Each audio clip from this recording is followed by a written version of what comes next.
The University Grants Commission National Eligibility Test 2024 has been cancelled by the National Testing Agency over suspicions of a cyber breach in the exam. This announcement has come at a time when the agency is already under fire for allegations of misconduct, paper leaks, and huge discrepancies in marks in connection to the NEET UG exam. What is the issue? Let's untangle this in today's episode of Straight Up, the daily news bulletin of edX Live. On June 19th, the Ministry of Education, Government of India, announced at around 10 pm in the night that the UGC-NET conducted this year stood cancelled via a press release in the Press Information Bureau. This move was taken based on inputs provided by the National Cybercrime Threat Analytics Unit of the Indian Cybercrime Coordination Center, or I4C, which falls under the Ministry of Home Affairs. The press release further states, and I quote, "These inputs prima facie indicate that the integrity of the aforesaid examination may have been compromised." Unquote. Instructions for a fresh exam will be released separately. Additionally, the case of the alleged breaches in the exam would be transferred to the Central Bureau of Investigation, the press release informed. This announcement sparked a shockwave among aspirants and stakeholders alike, with hashtag UGC-NET cancelled trending at number 2 on X. Many users question the efficiency of the NDA due to its seeming oversight of breaches in not one, but 2 examinations in a row. The UGC-NET 2024's June session was held on June 18th. The Commission announced that the exam scores will also be used as an eligibility criterion in PhD admissions from this year, in line with the National Education Policy 2020.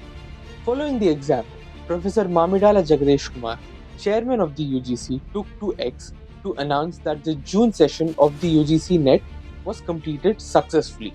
However, many candidates who appeared for the exam alleged that the NTA has been inefficient in conducting the exam this year and that they faced many problems during the course of the exam.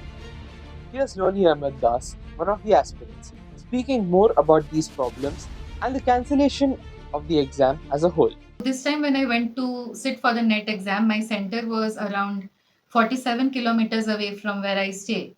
And the cab fare was around 1600 to 1700 rupees. So I had to change between bus, metro, and auto. And when I reached the center after 3 hours, I saw that people were made to wait and stand in the sun.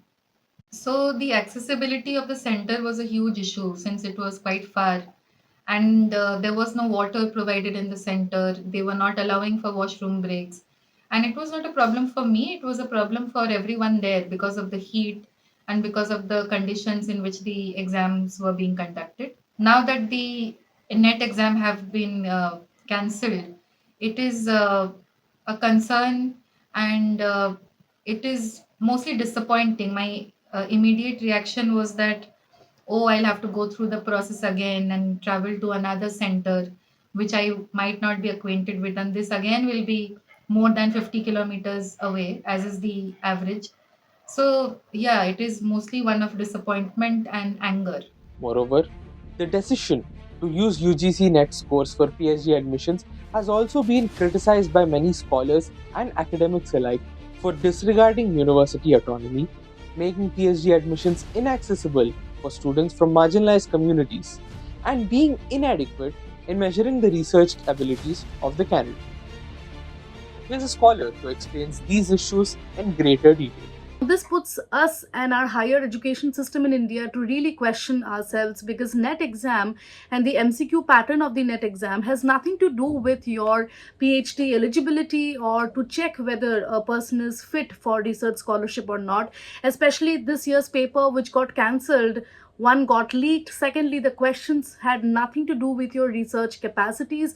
The subject paper, the subject domains were filled with unnecessary books chronology questions, random thinkers chronology questions, which has nothing to do with your research abilities, whether you are making a good proposal or not. None of this will matter if students are not cracking this exam. So it really puts us into questioning our whole system, that are we preparing ourselves or the future assistant professors based on these snippets, PDF culture, copy paste questions from US, UK books, textbooks, which are again not accessible by students who are from the other vernacular medium, especially students from Hindi medium have no access to these textbooks where these net questions are being made. So who are we? Are we not making our higher education system open to all? Who has the right to it?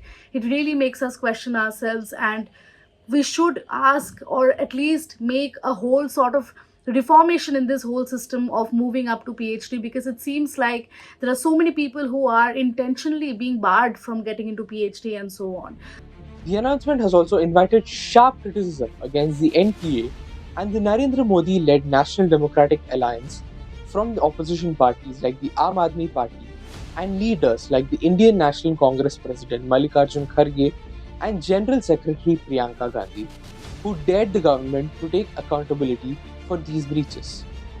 Further, John Britus, a member of the Rajya Sabha from Kerala and a Communist Party of India Marxist leader, took to X to allege that the exam also had questions about the Ram temple in Ayodhya, an attempt to saffronize the exam. This is all we have for you today. Please like this video, share it with your friends, and subscribe to our YouTube channel for more interesting stories from the world of education. Don't forget to follow us on social media. Mask up, stay hydrated, stay safe, and thank you for watching.